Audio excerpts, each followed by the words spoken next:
Hi friends, నమస్తే. Welcome back to Vishu Khushi family channel అండి. ఈరోజు మనం వీడియోలో పచ్చి కొబ్బరితో ఒక రుచికరమైన పచ్చడి రెసిపీని చూడబోతున్నామండి. ఈ పచ్చడిని రైస్లోకి చపాతీలోకి వేసుకుంటే చాలా బాగుంటుందండి. కడుపు నిండా తినేయవచ్చు. ఇప్పుడు ఈ పచ్చడిని ఏ విధంగా తయారు చేయాలో చూపిస్తానండి మీకు. సో ఈ కొబ్బరి పచ్చడి తయారు చేసుకోవడానికి ముందుగా స్టవ్ పైన ప్యాన్ పెట్టుకొని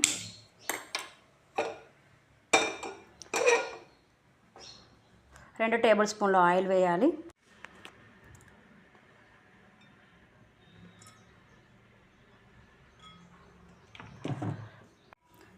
ఈ ఆయిల్ వేడయ్యాక కొంచెం జీలకర్ర,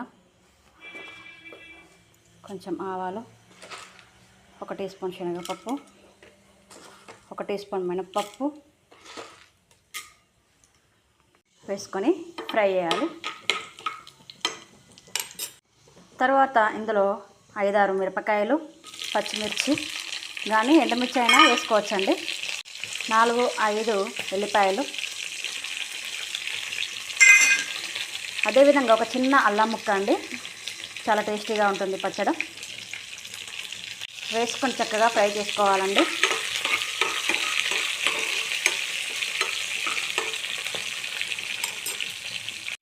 అదేవిధంగా 2 రెమ్మల కరివేపాకు, కొత్తిమీర వేసుకోవాలి.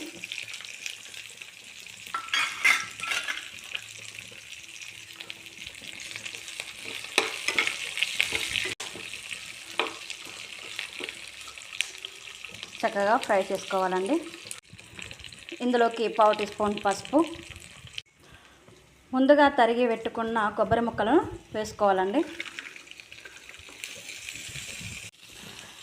ఇక్కడ నేను ఒక కొబ్బరికాయను తీసుకొని శుభ్రంగా కడిగి ముక్కలుగా చేశానండి. 1 కప్పు వరకు వచ్చాయండి ఈ ముక్కలన్నీ.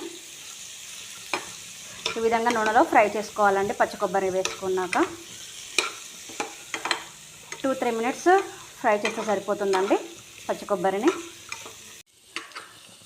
దీనిలో యాంటీ ఆక్సిడెంట్స్ ఎక్కువగా ఉండడం వల్ల శరీరంలో ఇమ్యూనిటీ పవర్ పెరుగుతుందండి. ఇది పచ్చి కొబ్బరి తినడం వల్ల చాలా ప్రయోజనాలు ఉన్నాయండి. మనకి బ్రెయిన్ డెవలప్మెంట్కి ఉపయోగపడే మంచి కొవ్వులన్నీ కొబ్బరిలో ఉన్నాయండి. ఈ పచ్చి కొబ్బరిలో గుడ్ కొలెస్ట్రాల్ ఉంటుందండి. హార్ట్కి సంబంధించిన సమస్యలు కూడా ఏమీ ఉండవు మనకి.